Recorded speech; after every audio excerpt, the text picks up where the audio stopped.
मेरे मंचाची मेरे ताऊ कलक सिंह जी से अनुरोध करेंगे कि वो माला पहनाकर गिरिराज बघेल जी का स्वागत करें। मेरी बात सुनो, आप मेरे से बड़े हो, मैं डाल देता हूँ, आपको अच्छा ही लगता है। हमारे राजा जी नाथू सिंह बघेल जी आए, गिरिराज पहलवान जी का स्वागत करें।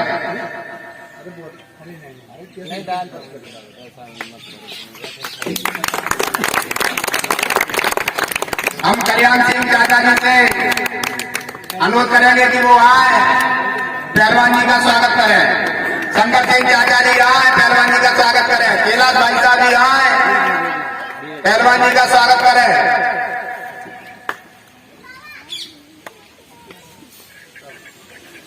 मेरे पिताजी श्री चुन्नीलाल बघेल जी आए, बघेल साहब का स्वागत करें। मेरे बड़े भाई वेदराम बघेल जी आए, बघेल साहब का स्वागत करें।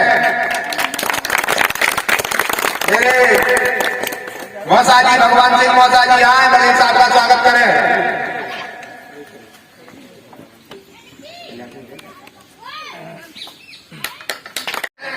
पिंकी बघेल जी आए, बघेल साहब का स्वागत करें। गुलाब बघेल पिठोरा कला आए, बघेल साहब का स्वागत करें। विष्णु बघेल पिठोरा कला आए, बघेल साहब का स्वागत करें। देवेंद्र बघेल पिठोरा कला, बघेल साहब का स्वागत करें। छोटू बघेल पिठोरा कला, बघेल साहब का स्वागत करें। भोला बघेल आए, बघेल साहब का स्वागत करें। चंद्रमान बघेल आए, बघेल साहब का स्वागत करें। पवन बघेल आए, बघेल साहब का स्वागत करें। छोटू बघेल आए, बघेल साहब का स्वागत करें। बादल बघेल आए, बघेल साहब का स्वागत करें। आकाश बघेल आए, बघेल साहब का स्वागत करें। करण बघेल आए, बघेल साहब का स्वागत करें। अभिषेक बघेल आए, बघेल साहब का स्वागत करें। आकाश बघेल आए, बघेल साहब का स्वागत। मैं ब्रजेश बघेल ग्राम धनेली से अपने गिरिराज भाई की अध्यक्षता में जो बाल विवाह संगठन चल रहा है उसमें अपना सहयोग करते हैं। मैं अपनी समाज से कहना चाहता हूं, जो किसी व्यक्ति को हमारी जरूरत पड़े आधी रात पर गिरिराज भाई को सब नंबर दिए हुए हैं, उसमें आप बेफिक्र होकर नंबर लगा सकते हैं और हम आपके लिए आधी रात पर भी तैयार हैं कार्य करने के लिए। जय पाल समाज, जय बघेल समाज। गिरिराज भैया, गिरिराज भैया। प्रांत सम्मानीय लोक माता अहिल्या देवी के चरणों में नमन करते हुए मंच पर विराजमान मेरे समाज के सभी प्रबुद्ध जन और बाल विवाह संगठन के राष्ट्रीय अध्यक्ष गिरिराज भाई, हमारे मंच के सामने सभी मेरे युवा साथी, बुजुर्गगण, प्यारे छोटे बच्चे, दूर दराज से सभी आए हुए मेरे महानुभावों, हमारे समाज में अभी बहुत सारी कुरीतियां हैं और सभी लोग ये जानते हैं कि हमें क्या कमी है, लेकिन उनका अनुभव उनके पास होते हुए भी उस चीज से बाहर निकल के नहीं आ पाते। हमारे पारौली वाले दादाजी ने भी एक बात कही थी, बहुत विचार करने वाली बात थी, कि हम लोग संगठित होने का दिखावा तो करते हैं लेकिन वास्तव में संगठित नहीं है।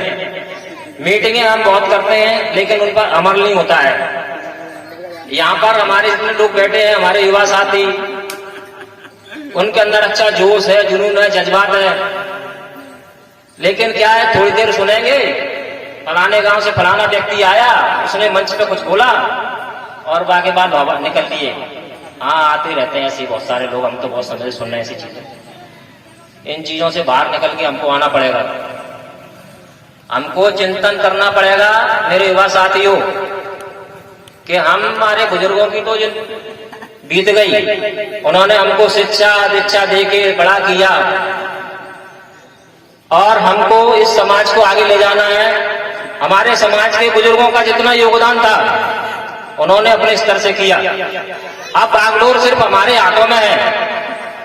हमको इस चीज पे विशेष ध्यान देना पड़ेगा कि समाज में कहीं भी किसी भी व्यक्ति के पास किसी भी तरह की समस्या आती है तो हम उसको पूरी निडरता के साथ उस कार्य को अपने हाथों में लें।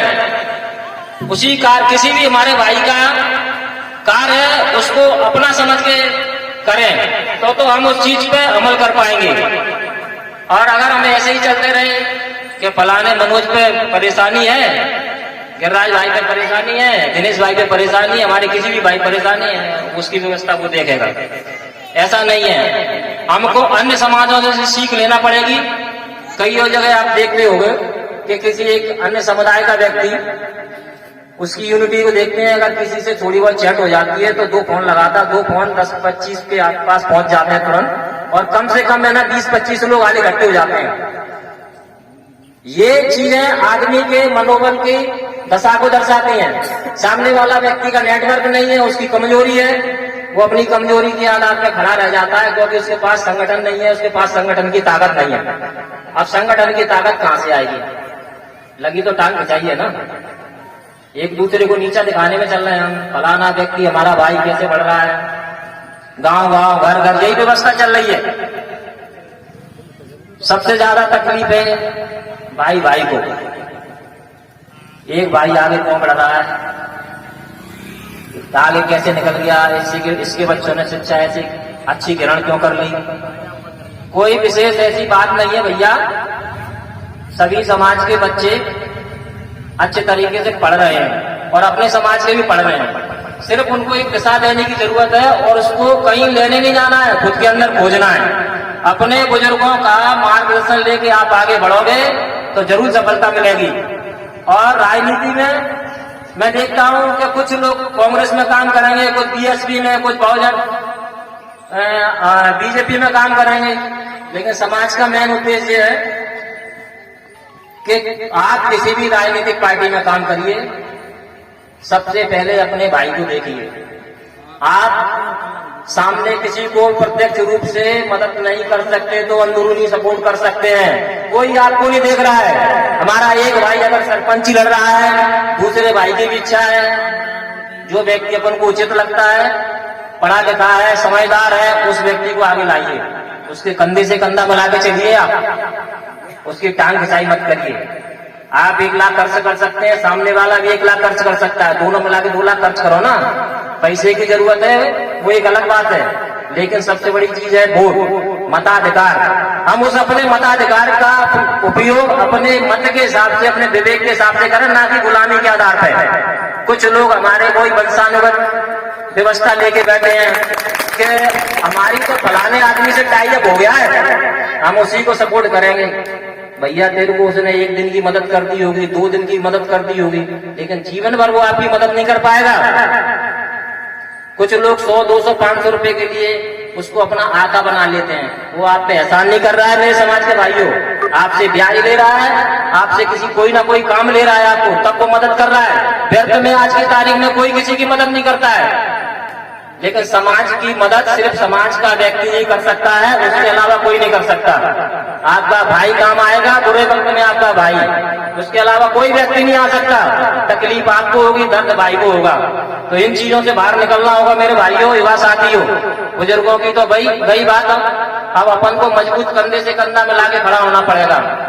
इन भावना अपने मन से निकालना पड़ेगी कि छोटा है, ये बड़ा है, मेरे अंदर ईगो है, इन चीजों को बिल्कुल बाहर निकालना पड़ेगा। मैं तो यही कहना चाहता हूं, सबसे पहले अपने बच्चों को अच्छी शिक्षा दीजिए। अपने पास पैसे की कमी है, अपना बच्चा बहुत होशियार है, अच्छी शिक्षा ग्रहण कर रहा है, 1 आदमी का बिच रही है, बिच जाने दो। अगर वो शिक्षा अच्छी हासिल कर रहा है, कोई व्यवस्था आ रही है कि पैसे की व्यवस्था नहीं है, हमारे पास भगवान ने हमको विरासत में हमारे पुरखों को बहुत जमीन दी है। ऐसा कोई समाज का व्यक्ति नहीं है जिसपे 1 बीघा जमीन ना हो। तो मैं कहना चाहता हूं कि आप अपनी सबसे पहले शिक्षा को मजबूत कीजिए, अपने काम धंधे को मजबूत कीजिए, अपने रोजगार की व्यवस्था को बनाइए। हर समाज का व्यक्ति जब तक रोजगार से मजबूत नहीं होगा तब तक उसका कोई भला होने वाला नहीं है। हम समाज को दिशा और दशा तभी सुधार सकते हैं जब अपने आप को मजबूत करके चलेंगे। तो मेरा कहने का मतलब यह है कि व्यवसाय में विशेष ध्यान देना है। व्यवसाय के बिना आप 4 कदम भी नहीं चल सकते। शिक्षा आप अच्छी ग्रहण कर रहे हो, करिए, जितना सपोर्ट आपको परिवार से मिल रहा है उतना सपोर्ट अपने परिवार से लीजिए, बाकी अपनी खुद मेहनत आगे करके बढ़िए। मैं समाज से कहना चाहता हूँ, हमारे कुछ भाई गिरिराज पहलवान जी का स्वागत कर रहे हैं। मेरे बामोर से आए गए युवा नौजवान साथियों,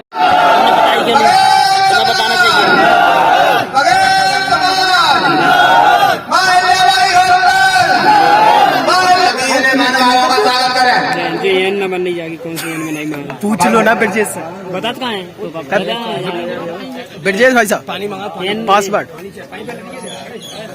दोनों बना दी मैंने। छोटी वाली कौन सी है? बीच वाली नीचे है।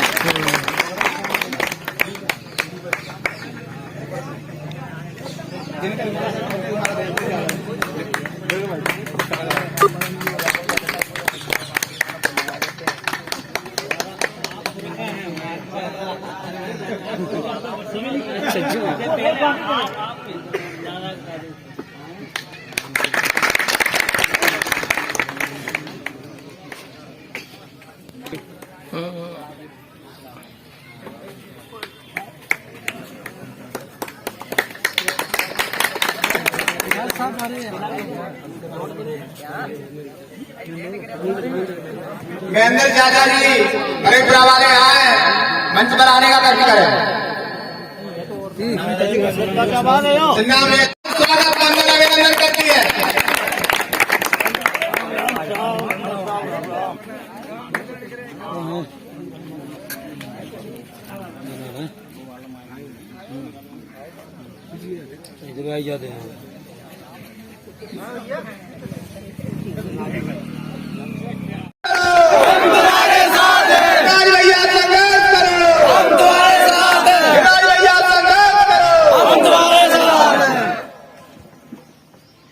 सर्वप्रथम लोक माता देवी अहिल्याबाई जी के चरणों में नमन। मेरे गुरु हनुमान जी महाराज के चरणों में नतमस्तक प्रणाम। मंचासीन सभी मेरे बुजुर्ग पितातुल्यों को चरण स्पर्श और मेरे छोटे भाइयों को प्यार।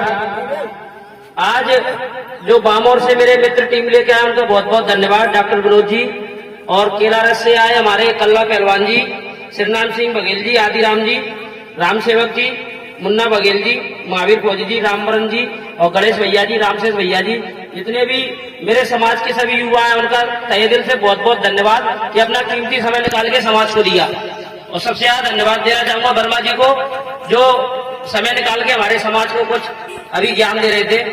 तो भाइयों, मैं तो यहाँ पे 12:30 बजे का आया हूँ और 3 घंटे में बैठ के मेरा तो दिमाग हैंगओवर हो गया। मैं जो याद करके आया था वो भूल गया।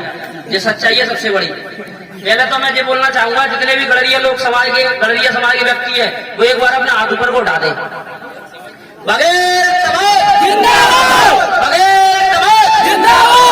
गणरीयों को देख के अब मेरी एनर्जी वापस आ गई, तो सब याद आ रहा है थोड़ा थोड़ा। अब ये बता दो, आप सच्चाई सुनना चाह रहे हो झूठ? तो भैया सबसे बड़ी सच्चाई तो ये है, मध्य प्रदेश के अंदर गणरीय समाज का कोई नेता ही नहीं है। सब फर्जी है, टोटल फर्जी। सबको मैंने इस्तेमाल किया है। जब समाज के अंदर घटनाएं होती है ना, तो भैया 151 जैसी धारा में हमारा भाई जेल चला जाता है। इसको मैं देख रहा हूँ, समाज के अंदर मैं रह रहा हूँ। अगर हमारे वर्मा जी ने पीएचडी करी है, तो बघेल समाज के अंदर जो अन्याय हो रहा है उसकी पीएचडी को मैं अपनी आंखों से देख रहा हूँ, दिमाग से सोच रहा हूँ और समझ के हर नेता से मदद मांगता हूँ। पर कोई गणरीय समाज का नेता नहीं है जो हमारे बघेल समाज पे अन्याय होता है तो उसकी मदद कर दे। आए दिन हमारे समाज के अंदर बहुत ज्यादा अन्याय होती है, घटनाएं होते हैं, तो उस टाइम पर सब नेता कहां सो जाते हैं। कुछ दिन पहले धौलपुर जिला से और मुरैना जिला से किसी ने हमारे समाज को गाली दी थी, तो उसके वीडियो मैंने सभी समाज के नेताओं को पूरे इंडिया लेवल पे पहुंचाया, लेकिन किसी ने कोई जवाब नहीं दिया। उसके बाद भिंड जिले में भी ज्ञापन दिया, किसी ठाकुर ने गणरीय समाज को फेसबुक पर फिर गाली दी, लेकिन किसी को कोई प्रतिक्रिया नहीं आई। काम किया तो सिर्फ युवा टीम ने किया, युवा संगठन ने किया। ऐसे युवाओं को मेरा सलाम। आज डेरा गांव में जो प्रोग्राम किया है, उन सभी युवाओं को दशरथ बघेल जी, मुरारी भैया और गिरिराज सिंह और जितने भी मेरे पास के गांव से जो व्यक्ति आए हैं, गिरौंगी, तिलौरी, सिंहवारी, पारौली, जितने भी गांव से लोग आए, उन सबका बहुत बहुत धन्यवाद। भाइयों, मैं सिर्फ इतनी बात कहना चाहूंगा, ये बैठक एक सामाजिक बैठक है। यहाँ पर मैं समाज के युवाओं को कुछ सिखाने आया था, उनके अंदर युवा की पीड़ा को बताने आया था। तो भाई आधे भाई तो यहाँ से चले गए, वो नेट के माध्यम से मेरी बात को सुने और समझे। गड़रिया समाज एक ऐसा भोला समाज है जो हर जिला, हर नगर, हर कस्बे और हर गांव में निवास करता है। उसके बाद भी गड़रिया समाज का विकास रुका हुआ है। क्यों? उसका एक बहुत बड़ा रीजन है, क्योंकि हमारे पास कोई नेता नहीं है और जितने भी हैं वो सब फर्जी हैं। समाज के बुरे वक्त में समाज के काम नहीं आते। क्योंकि मैं आज ग्वालियर से आया तो समाज के 130 ग्रुप मेरे मोबाइल में आप चेक कर लेना जाने के बाद, तो मैंने उसमें मैसेज डाला कि रिटौरा गांव में बैठक है, मैं जा रहा हूं, तो सब भाई आए। एक बता दिया रामलीला मैदान, तो कोई भाई निकल के नहीं आया। लेकिन जब कोई बड़ा व्यक्ति और बड़ा नेता अगर ग्वालियर में आगमन करता है तो गड़रिया समाज के वही नेता अपनी गाड़ी को ले जाकर पूरी समाज को भर के और रोड पे 4-4 घंटे ऐसे देखते हैं, जी आएंगे नेताजी, जी आएंगे नेताजी, और माला लेके खड़े रहते हैं। और जो हमारे समाज का मंच है जो रिटौरा गांव ने आज लगाया है, यहाँ पर समाज मान दे रही है, सम्मान दे रही है, पानी दे रही है, तुम्हें इज्जत दे रही है। वहां पे हमारे समाज के लोग नहीं जाते। इन गद्दार नेताओं को तुम पहचान लो और अपनों को चिन्हित कर लो। जो नेता हमारे समाज के काम नहीं आ रहा, वो नेता हमारे द्वार पर वोट मांग रहे वाले जो कहना, तब तुम कहां चले गए थे जब बर्रा में सुरेश पाल की हत्या हो गई थी? तानना तुम्हें मेरे को टाइम नहीं है। तो मुझे दुख होता है अपने समाज के और नेताओं पे जो अंधे और गूंगे और बहरे होकर समाज बस राजनीतिक भलाई को चाटते जा रहे हैं, लेकिन समाज को टाइम देने का टाइम आता है तो समाज के पास नहीं पहुंचते। ऐसे नेताओं का इस मंच के माध्यम से मैं बहिष्कार करता हूं और न गिरिराज पहलवान ऐसे नेता के साथ कभी प्रचार में जाएगा जो समाज के बीच नहीं आ जा रहा। जो समाज सेवक है, समाज की समस्या सुनना है, 24 घंटे समाज के लिए तैयार है, उसके लिए पूरी समाज तैयार है और गिरिराज पहलवान तैयार है, पूरी टीम तैयार है। भाइयों, मैं बड़ा नेता तो हूं नहीं, छोटा मोटा समाज सेवक हूं, पर अपने समाज के लिए दिल में जज्बा बहुत रखता हूं। मैंने एक बार 3 साल पहले एक मंच के माध्यम से ऐलान किया था, जहां भी हमारी समाज जन चेतना को और युवा को जगाने के लिए बैठक करेगी, वहां गिरिराज पहलवान पहुंचेगा। चाहे वो महाराष्ट्र हो, मेरठ हो, दिल्ली हो, उत्तर प्रदेश हो, धौलपुर हो या ग्वालियर, मुरैना, भिंड, शिवपुरी हो, वहां पे गिरिराज पहलवान गया और युवा को जागरूक करने का काम किया। अब भैया आजकल के युवा कहां गए हैं? व्हाट्सएप पे। युवा को ज्ञान तो बहुत है, लेकिन फालतू की चीजें, फालतू की SMS, फालतू के कमेंट उसमें करते रहते हैं। कोई भी व्यक्ति अगर अच्छी पोस्ट डालता है उसे दिमाग से पढ़ते नहीं है, समझते नहीं है। एक बहुत गंदी आदत है बघेल समाज की, टांग खींचने की। इस आदत को अगर बघेल समाज छोड़ देगी ना तो बहुत आगे चली जाएगी। भैया एक दूसरे की टांग खींचना छोड़ो और एक ले में एक साथ चलो। आज रामचंद्र भाई आए यहाँ पर और अपने गणेश भाई आए, ऐसे ही शंभू दयाल बघेल जी एडवोकेट है जिनसे मैंने प्रेरणा ली बोलने की। तो भाई इन लोगों ने समाज के लिए बहुत कुछ किया है। अब समाज की भागदौड़ युवाओं के हाथ में, तो तुम जागो यार, थोड़ा सीरियस हो जाओ। क्योंकि गांव से हम जाते हैं, चलो मीटिंग हो रही है तिलौरी में, रिटौरा में, चलो चलते हैं, आ तो जाते हैं और आगे साइड में जाके अपने दोस्तों से बात करते हैं, पीछे जाकर ही करते हैं। जो समझाने आता है उस बात को समझते नहीं है। कहाँ गए, कौन नहीं, कहाँ ले आए, कछु नहीं। तो मतलब कोई बात हो जाती है, गड़ई यदि पंचायत कर ली तो भैया अब जागरूक हो जाओ, बहुत टाइम हो गया। मेरा बच्चा एम्स में भर्ती है, इलाज चल रहा है, फिर भी समाज ने मुझे बुलाया, 100 फोन लगाए तो गिरिराज पहलवान तुम्हारे बीच में है। और मैं आपको एक बात बता दूं, बघेल समाज में बहुत बड़े बड़े वीर पैदा हुए, सुरेश बर्रा, श्याम पहलवान, राजू इलाहाबाद वाला, जिनने समाज को बहुत टाइम दिया और समाज को उठाया। आज वो हमारे बीच में नहीं है। आज तो तुमने मेरे को रिटौरा में बुलाया है, अगर ये सब लोग मुझे हम लोग में भी बुलाएंगे ना तो गिरिराज पहलवान गड़रिया समाज के लिए वहां जाने के लिए तैयार है। गिरिराज पहलवान किसी से नहीं डरता। और जो बच्चे और गुंडे है ना, जो चंबल के वहां पे खड़े होकर उल्टी सीधी वीडियो बना रहे हैं गाली देने की, उनको मैं चैलेंज के साथ एक बात बोल रहा हूँ, भाई एक तो तुम नीचों किसी समाज के नहीं हो, अगर तुम में दम है तो मुरार में चले, कंपनी वाला गाड़ी में रहता हूँ मैं अकेला, और वहां पे आकर नहीं मेरे से निपट लिया, तुम कितने तीन आ जाओ। और कोई व्यक्ति गाली देता है वो किसी समाज का नहीं है। सब समाज से भाईचारा बना के रखो। और भैया जब भी दुख का और संकट का टाइम हो तो एक दूसरे का साथ जरूर दो। बस मैं इतना बोलना चाहूंगा, तुमने बहुत सो लिया, सोने में तुमने कुंभकर्ण का रिकॉर्ड तोड़ दिया, थोड़ा जग जाओ, बात को सीरियसली समझो, क्योंकि समाज बहुत पीछे चला गया है। जितने भी कास्ट है, जितनी जाति तुम जानते हो, सब तुमसे आ गए हैं। जाटव भैया तुमसे आ गए हैं और बाल्मीक भाई भी तुमसे आ गए हैं, और भैया और तो है ही है जो ठाकुर और ओबीसी वाले हैं। तो भैया तुम जग जाओ, तुम पर जागने का टाइम आ गया। एक 2 लाइन की पंक्ति समझा कर तुम्हें समझा रहा हूँ, जितना भी ये दम सब एक साथ मिलकर लगा दो, जितना भी ये दम सब एक साथ मिलकर लगा दो। कुछ को मैं जगाता हूँ, कुछ को तुम जगा दो, कुछ को तुम जगा दो, कुछ को तुम जगा दो। भाई अभी रामभरत मोदी जी ने अपने इतिहास के बारे में बताया था, मल्लारा बोलकर हमारे थे, हमारे चंद्रगुप्त मौर्य देवी लवाई थी यार, उन जैसा तो आप तुम बन नहीं सकते। आज की स्थिति को देखो तो आज स्थिति क्या है, कोई भी छोटा व्यक्ति तुम्हें गाली मार देता है, तमाचा मार देता है तो तुम घर जाके नहीं बताते हम पिट जाए, लेकिन बघेल समाज का व्यक्ति कुछ गलती कर दे तो वहां मर्डर कर देते तुम आपस में। तो भैया घर में ही पहलवान होगा तुम, बाहर तुम्हारा जोर नहीं चलता यार। तालमेल बनाओ, अपने पड़ोसियों की मदद करो। अगर कोई व्यक्ति बीमार है, दुखी है, तो उसको इलाज कराओ। अदर कास्ट के लोग जो अपने पड़ोस में रह रहे हैं उनकी मदद करो। अपनी समाज की एक बहुत सभ्य पहचान है। और भैया खबरी पांडियन ने छोड़ो, अगर जो कर रही है एकता कर लेंगे ना तो पूरी विधानसभा तुम्हारी होगी। ये छोटी छोटी सरपंच के चक्कर में मत पड़ो, लेकिन एकता बनाओ, एक बन के अपना लीडर चुनो और समाज के लिए संघर्ष करो। भाइयों, मैं इतना कहना चाहूंगा आप सबसे, एक छोटा सा संघर्ष की लाइन कहूंगा, मंजिल उन्हीं को मिलती है जिनके सपनों में जान होती है। पंखों से कुछ नहीं होता, हौसलों से उड़ान होती है, हौसलों से उड़ान होती है। भाई, एक गिरिराज समाज की बहुत सारी समस्या उनको सोल्व नहीं कर पाएगा, इसलिए टीम बहुत बड़ी है। तो गांव गांव में गिरिराज होना चाहिए, गांव गांव में राजा भैया होना चाहिए, गांव गांव में दामोपाल होना चाहिए। तो भाई ऐसे व्यक्ति मत बनो कि समाज के आदमी पीठ पीछे बुराई करें कि जानते हैं कितना बड़ा फर्जी आदमी है, मैं अन्य वो तो बेहतर ये पोचो नहीं, ये बातें कर रहा है। तो भैया ऐसे नेता मत बनो। अगर रियल में करना है तो समाज सेवा करो, क्योंकि समाज सेवा करके रियल में मुझे इतना सुख मिला है कि मैं जानता हूँ। आज पूरे इंडिया के अंदर 30,000 युवा मुझसे जुड़े हैं और मुझे बहुत मान सम्मान देते हैं। आज रोड पर रटौरा गांव के लड़के जिनको मैं जानता नहीं जोर जोर से चिल्ला रहे थे, गिरिराज भैया जिंदाबाद, बघेल समाज जिंदाबाद। ये वही एकता का और मेहनत का फल है जो 11 साल से समाज के अंदर इस संगठन को चलाकर सेवाएं दे रहे हैं। जितने भी हमारे भाई है बाल बघेल युवा संगठन से जुड़े और समाज के काम आए। आज रटौरा गाँव ने जो मुरैना जिला में बैठक कराई है, इस बैठक का एक कोई ना कोई रिजल्ट निकल के सामने आएगा, क्योंकि मुरैना में और रटौरा में आज के बाद कोई भी अन्याय हुआ, सबसे पहले आवाज लट्ट गिर रहा है पहलवान उठाएगा। बस मैं इतना कहना चाह रहा हूँ, तुम क्षत्रिय बनो, अपने क्षत्रियपन को पहचानो, अपने भाइयों के साथ छल मत करो, और जो तुम पे अन्याय करो तो एक साथ होकर लड़ाई को लड़ो। अगर ये बच्चे कमजोर है तो ये शांत रह जाएगा, इसके साथ अपना 1000 लोग खड़े हो जाएंगे, ये यहाँ का निकाल के बाहर निकाल देगा। तो ऐसे बच्चों का, अपने भाइयों का साथ दो जो समाज की लड़ाई को लड़ रहे हैं, इस बात को समझो। अंत में सिर्फ मैं एक पंक्ति कहूंगा, अपनी वाणी को प्राप्त दूंगा, हे मां अहिल्या, आज ये फैसला कर दे, मुझे इस समाज का या इस समाज को मेरा कर दे। बहुत मुश्किल लगता है इस समाज से दूर रहना, जुदाई के सफर को कम कर दे। नहीं लिखी मेरे नसीब में अगर समाज सेवा, तो खत्म कर ये जिंदगी और मुझे बना कर दे, मुझे बना कर दे, मुझे बना कर दे।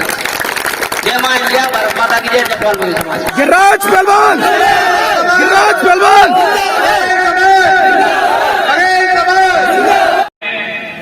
आज के अध्यक्ष जी, उपस्थित सभी मेहमान, भाई रामचंद्र बघेल जी, प्रदेश अध्यक्ष बाल युवा महासभा, हमारे वरिष्ठ नेता रामबरन जी, श्री महावीर सिंह सूबेदार जी, जिला अध्यक्ष धनगर महासभा, हमारे मेहमान हमारे बीच में जो आज हमारे साथ आए हैं, PS5 के प्रदेश अध्यक्ष माननीय श्री रावण वर्मा जी, उनके साथ पधारे श्री सुबोध जी, और मंचासीन अतिथिगण, युवा साथियों, जैसा मुझे कल परसों ये अपने व्हाट्सएप के माध्यम से पता लगा था, भाई रामचरण जी या यहाँ कहीं हो, उनसे मेरी बात भी हुई थी, रामचरण बघेल जी, तो उन्होंने मुझे बताया था कि युवाओं का एक सम्मेलन है सर, आप आ सकते हैं। तो मैंने कहा भाई मैं युवा तो अब नहीं रहा हूँ, 50 के ऊपर हो गया हूँ, तो युवा की श्रेणी से निकल चुका हूँ। अगर आप बुजुर्गों को बुलाओगे तो जरूर आ जाऊंगा। तो मैं युवाओं का हौसला बढ़ाने के लिए एक बुजुर्ग के नाते बस यही कहना चाहता हूं कि आप जिस अभियान को लेकर चल रहे हैं भाई गिरिराज पहलवान साहब और आपके इस रटौरा कला के समस्त जन, मैं ज्यादा न कहते ये कहना चाहता हूं कि आज और हम आपकी और हमारी किस दल में क्या भागीदारी, ये सोचने की जरूरत है। आज हम क्या थे और क्या हैं और क्या हो गए, ये सोचने की जरूरत है। आज हम इतिहास में जाएंगे तो अहिल्याबाई, तानसेन और न जाने कितने लोग हमारे समाज में पैदा हुए और हमने राज्य किया, परंतु आज हम फुटपाथ पर है, ये सोचने की जरूरत है। इस फुटपाथ पर रहने की जरूरत क्या थी कि हमारी भुजाओं में कमी, हमारी शक्ति में कमी, हमारे बघेलों में क्या कमी थी। मैं ये कहना चाहता हूं कि मेरे भाइयों, युवा साथियों, आप लोग पूरी जोरदारी से आने वाले चुनाव में मध्य प्रदेश में पंचायत में, जिला पंचायत में, जनपद में, जहां तक हो सके कैसे ही करके भागीदारी को आपको आगे आना है। और उस भागीदारी के लिए आपको एक बघेल समाज से अकेला काम नहीं चलेगा, उसके लिए आपको पिछड़े वर्ग के अन्य जातियों को भी साथ लेना पड़ेगा, हरिजन आदिवासियों को भी आपको साथ लेना पड़ेगा, तभी हम किसी जीत को और किसी जीत को लेकर आगे निकल सकते हैं। आज हम ये कहना चाहते हैं कि एक समाज को चला नहीं भोज सकता। आज आपने देखा होगा ग्वालियर और मेहर भोज के पीछे कितनी लड़ाइयां चल रही हैं। आज 2 वर्गों में लड़ाई हो रही है, हम कह रहे हैं वो लड़ाई हमारी भी लड़ाई है, क्योंकि ओबीसी गुर्जर समाज भी हमारे साथ का भाई है, हमसे कोई अलग नहीं। हम अहीर, बघेल, जाट, गुर्जर क्या अलग है, हम एक ही संतान है, परंतु अपने आप को छेका और नीचा मानते हैं। एक भैंस वाला है, एक गाय वाला है, तो एक बकरी वाला है। हम तीनों भाइयों में कोई अंतर नहीं है और उसके साथ जाट समाज जो किसान है वो भी हमारा भाई है। तो हमें भाईचारा बना के रखना है और भाईचारे को कायम रखना है। देश में जो पार्टियां राज कर रही है मैं उनकी कोई बुराई करने यहाँ नहीं आया हूँ। मेरे समाज के लोगों को जो पार्टी आगे बढ़ा रही है मैं उनको बहुत बहुत धन्यवाद देना चाहता हूँ। आज मोदी जी ने भाई एसपी सिंह जी को अगर न्याय मंत्री बनाया है तो ये बहुत बड़े अच्छी खुशी की बात है। उनका भी हम लोगों ने सबने समाज के माध्यम से भी स्वागत किया था।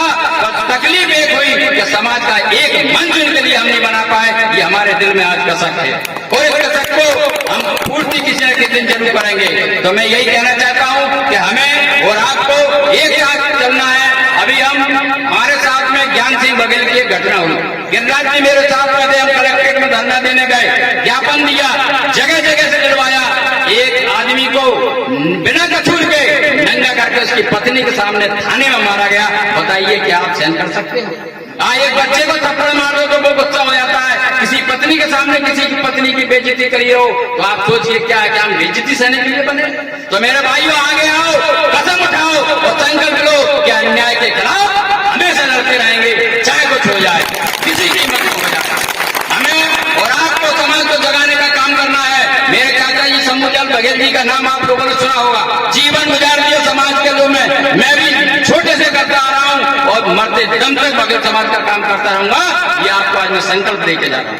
आपने तो मेरा स्वागत किया, सम्मान किया, इस सम्मान को कभी झुकने नहीं दूंगा। ये मेरी बात है। मैं कहना चाहता हूँ कि आपको कभी जरूरत पड़ जाए तो मेरे गिरिराज भैया बैठे, ये जवान है, ये निरंतर लड़ते रहते हैं। इनका सहयोग करो। इनका बच्चा भी बीमार है फिर भी ये निरंतर लड़ रहे हैं। इनके साथ सौरभ भाई है, हमारे सिर्फ वाले भाई केदार अपने केदार रामदेव जी भी हैं। ये कोई ऐसा नहीं है, आप सब हो, सब लगे हुए हो और सबको लगना है। आप ये देखते होंगे कि आज आपके घर में अगर बहन बेटी बड़ी हो जाती है, बच्ची जब 16, 17 साल 18 साल की हो जाती है तो हम ये सोचते हैं कि हमें एक घर अच्छा मिले। हम घर को ढूंढने निकलते हैं, घर अच्छा ढूंढते हैं, बर अच्छा ढूंढते हैं, तभी हम कहीं जाके शादी करते हैं। तो हमें और आपको ये चुनना होगा कि हमारे साथ आज कौन कंधे से कंधा मिला के चलने वाला है। हम उसका आने वाले समय में साथ देंगे। हमारे साथ जो खड़ा नहीं होगा हम उसका बिल्कुल साथ न दें। किसी से डरने की जरूरत नहीं है। बघेल समाज अपने आप में बहुत धीरे धीरे स्ट्रांग होता जा रहा है और आगे होने वाला है। मैं युवा साथियों से यही कहना चाहता हूं कि हम लोग निरंतर इतवार को भाई महावीर सिंह जी और रामबरन जी और रामचंद्र बघेल जी के नेतृत्व में हर इतवार को बैठक रखते हैं और वार्ड बाई वार्ड ग्वालियर में मीटिंग रख रहे हैं। आप भी गांव बाई गांव मीटिंग रखिए, चेतना पैदा करिए, सामंजस्य बनाइए और भाईचारा बनाइए। भाईचारे के माध्यम से आपको आगे आना होगा, तभी कोई पूछेगा। अन्यथा माँ भी जब दूध पिलाती है, जब बच्चा रोता है, जब मैं घर से चला तो मेरे दिल में बड़े अरमान थे, एक तरफ हड्डियां थी, एक तरफ शमशान थे, यूं ही मेरे पैर एक हड्डी से टकराया तो हड्डी के ये बयान थे, वो चलने वाले जरा संभल कर चल, हम भी तो कभी इंसान थे। मेरे साथियों, मैं ये कहता हूं कि आज एक 4-5 दीपक रखे हुए हैं। आप इस बात को लेकर चलिए, हमें हिम्मत से काम लेना है, हमें ईमानदारी के साथ चलना है। हम एक सदस्यता अभियान जरूर चलाएं, क्योंकि जब तक हमारी रीढ़ मजबूत नहीं होगी, आपने देखा होगा जब मानवर कांसीराम जी DF4 चलाया करते थे तो उन्होंने कैसे कैसे संगठन को खड़ा किया था और खड़ा करके जब BSP बनाई थी। आज भी वो पार्टी चल रही है, परंतु जब तक हम आर्थिक रूप से मजबूत नहीं होंगे तो ये टैंक, ये माइक कहां से आए, ये खर्चा कहां से होगा? हम आप सबके सहयोग से, चाहे वो 10 रुपया की सदस्यता हो, भाई गिरिराज जी आप सदस्यता अभियान जरूर चलाओ और वो सदस्यता अभियान चल के एक दिन ग्वालियर में युवा सम्मेलन और सबका सम्मेलन हजारों की भीड़ दिखा दो तो तुम्हारा टिकट पक्का। मैं ज्यादा बातें न करते हुए आपको यही समाप्त करता हूँ और आपको कोई बोलना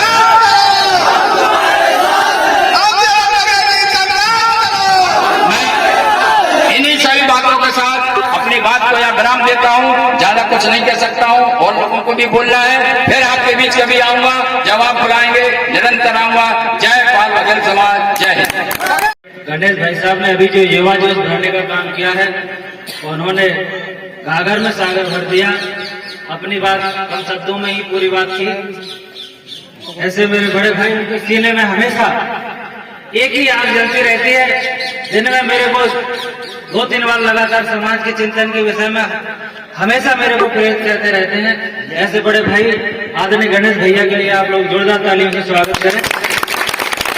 सबसे पहले आज इस बेठारा गांव के जितने भी हमारे युवा साथी आयोजक गण, हमारे बुजुर्ग गण, आज आप लोगों ने मुझे यहाँ बुलाकर आज जो मेरा सम्मान किया है, इसके लिए मैं अब आपके चरणों में कोटि कोटि प्रणाम करता हूँ। और मैं प्रयास करूंगा जब भी आपको मेरी जरूरत पड़ेगी, मैं जिस लायक हूँ आपके सम्मान में कभी पीछे नहीं हटूंगा, आपका मान सम्मान कभी नीचे नहीं होने दूंगा, ये मैं आपको वचन देता हूँ। और आज मुझे बड़ा हर्ष हो रहा है, मेरी युवा करड़ाई मेरी टीम मेरे सामने खड़ी है और मेरे बुजुर्ग जन मुझे आशीर्वाद देने आए हैं। ये उत्साह दिख रहा है। कहावत भी है, छोटे मन से कोई बड़ा नहीं होता और टूटे मन से कोई खड़ा नहीं होता। आपका जज्बा मुझे दिखाई दे रहा है। और युवा साथियों के लिए मैं दो शब्द और कहना चाहता हूँ। संघर्षों के साये में असली आजादी पलती है, इतिहास उधर मुड़ जाता है, उस और जवानी चलती है। जैसे मेरे भाई गिरिराज पहलवान जी जो लगातार हमारे युवा साथियों में जोश भरने का काम, लगातार उनकी टीम में देखता रहता हूँ, बड़ा खुशी होती है। युवाओं के बीच लगातार हमारे समाज की बात को बुलंद करते हैं। गिरिराज भाई के लिए भी जोरदार तालियों से आप लोग स्वागत करें। आदरणीय भूतपूर्व सैनिक हमारे बीच में महावीर सिंह बघेल साहब मंच पर विराजमान, हमारे सभी वरिष्ठ जन सभी के चरणों में मेरा नमन। आदरणीय मंच उपस्थित हमारे सभी युवा साथी, गणमान्य नागरिक गण, माताएं बहनें, आज बड़ा ही सोचने का युवा पाल समाज के सम्मेलन में हमें आने का मौका मिला। और भाई गिरिराज भाई से तो पहले से परिचित हैं, ये बहुत दिनों से युवा साथियों को उत्साह बढ़ा रहे हैं, मुझे बड़ी खुशी की बात है। तो अभी सभी भाइयों से, बंधुओं से मेरा निवेदन है, नमस्कार है। अभी हम आपको जो है कुछ ऐतिहासिक बातें बताना चाहते हैं जो हमने अपने सर्विस अफसर में जो बातें अनुभव की और रिटायरमेंट के बाद इतिहास को खोजा। तो सबसे पहले तो हम ये बताएं कि हमारा समाज पूरे दुनिया में है, कोई भी ऐसा कंट्री नहीं जहां हम न हो। और जितने धर्म हैं, सब धर्मों में हमें, ईसाई धर्म में जो है ईसा मसीह गडरिया थे, उनकी मां मरियम थी, उनकी यहाँ भेड़ की पूजा होती है। मुस्लिम धर्म में मोहम्मद साहब भी भेड़ बकरी चराते थे, उन्होंने धर्म संचालन किया। और हिंदू धर्म में भी ऋषि मुनि थे जो है हिमालय पर्वत से आए थे, जहाँ पर भेड़ बकरी पाला था। आज भी हमारे जो बिहार में सब में उसका मूल का कंकन लगता था, ये प्रतीक है। और हम लोग जाग की पूजा करते हैं, जाग हिमालय में पाया जाता है, उसको याग बोलते हैं। याग हमारे जो है सामान ले जाने के काम पहाड़ियों में काम करता था और राजस्थान में जो ऊंट करता है। इसी तरह सावन के महीने में याग की पूजा करते हैं। याग हमारी सुरक्षा करता था, सामान ले जाता था। तो हिमालय से हम हिमालय को पाना को डोंगर बोलते हैं। तो हम डोंगरा थे, उसको अपभ्रंश होते डोंगर को ढेंगर हो गए, तो हम मैदान में आए। और निखर भाई हमारे यहाँ के मैदानी इलाके के थे, तो वो मैदानी के थे, हम पहाड़ के, दोनों का जो समन्वय है। तो हमारा इतिहास बहुत पवित्र है। महाभारत में भी युधिष्ठिर ने कृष्ण को अग्र पूजा में 18,000 भेड़ों का दान दिया था। और जब जो है उनका जो है बैराग नगर में जब खेत की थी, तो पशुओं की खेत की थी, तो पहले जो है राजा महाराजाओं के यहाँ पशुधन था और इसी के बल पर राज करते थे। कुछ समय बाद जब खेती का आविष्कार हुआ तो खेती करने लगे जो है। तो हमारे लोग जो है आज भी, और भेड़ का दूध इतना ताकतवर होता है, संसार में